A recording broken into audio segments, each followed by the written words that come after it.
Last night, I was playing a game, and a friend texts me, and he's wondering, hey, stupid question, but can you sous vide potatoes to make mashed potatoes? And I'm thinking, so as long as you hit the gelatinization temperature of the potatoes, you should be good, right? So I go online, and I find a recipe from the modernist cuisine, and this one catches my eye. So I look up Jeffrey Steingarten, and his recipe comes from his book. And I'm thinking, okay, easy. I know a spot in SF that's probably got it, and using some spare change, I can probably get a good snack. So let's go out and get some mashed potatoes.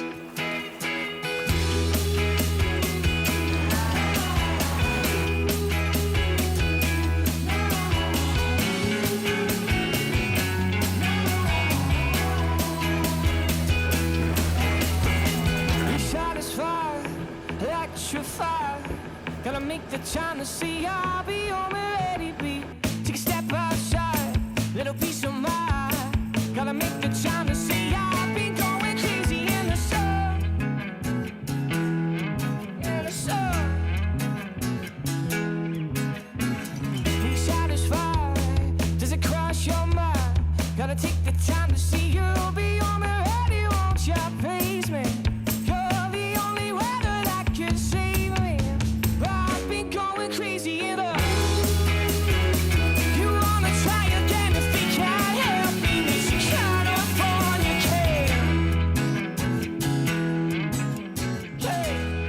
So the main thesis within the book is that there's two temperatures we have to be mindful of when making mashed potatoes. The first temperature is 140 degrees Fahrenheit. At this temperature, the starch granules inside the potato cells begin to unwind and swell. The second temperature is 180 degrees Fahrenheit. This is when pectin begins to melt and the potato cells start to rupture and break open. Afterwards then, the starch is going to be able to interact with each other and form an unpleasant gummy matrix. To avoid making a potato cement, what we do is we take advantage of something called retrogradation.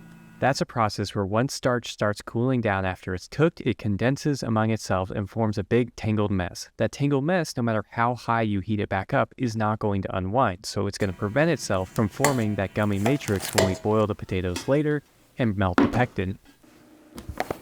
I'm not gonna lie, this is the most ridiculous mashed potatoes recipe I've ever done. I really hope it's gonna be good.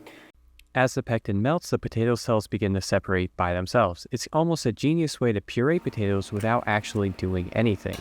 No need to use the sous vide here, we can just boil the potatoes to break down the pectin. While I was waiting, I actually had this genius idea to pivot recipes and make something I've wanted to make for a long time. One of the things that did catch my eye is that this is a recipe for a potato puree. And when I think of mashed potatoes, I think about how it's kind of clumpy, it's a little bit viscous, and it's got some texture to it. Puree is going to be closer to, I don't know, baby food, which that's not really what I'm looking for in a mashed potato. The question to this is going to be, add a metric ton of cheese, approximately about 1.5 pounds, so pretty close to a 1-to-1 ratio of potato to cheese. And what that's going to do is it's going to create a French dish called aligot. I don't know if a lot of people know what aligot is, so this is a great opportunity to introduce a new recipe to people that might not know it exists. So let's get to it and finish aligot, apparently. The book was pretty persistent that we use a potato ricer to break up the potatoes. The reason for this is that we want to only apply shear forces in one direction, and that's going to prevent us from over mashing and overworking the potatoes. I am pretty sure though that you can just use a cheese grater to grate the potatoes here. After that, all of the dairy products are going to go into the pot and we're going to melt the butter and the cheese. Stir sparingly to not overwork the potatoes. So aligot is done when this mixture is nice and smooth. And one of the features of it that I love is that if you lift up on the spatula, you get these big, beautiful, cheesy ribbons that just, oh, so gently fall off the spatula.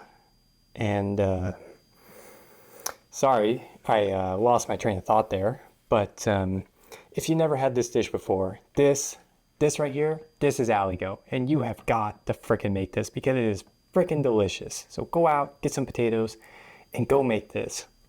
So the question remains here, was this worth it?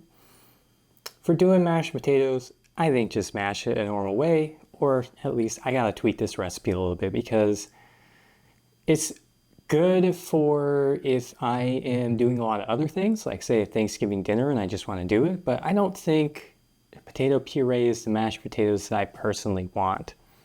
And that's just kind of the opinion I got on that. However, if you want to make aligot, this is the way to do it. It is very hands-off, and while the potatoes are cooking and doing all these different steps, you can grate the cheese, you can heat up the cream, you can get the butter at room temperature. Oh my God, how many times was the butter freaking in the fridge at the last second I forget it? This recipe is great for that.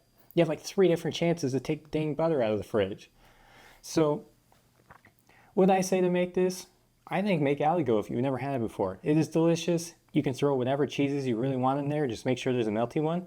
And it's good. So for a recipe that I got out of a book and made some minor adjustments to it, aka just made a different dish, I think it was pretty good. I'm happy with it. I would make this again.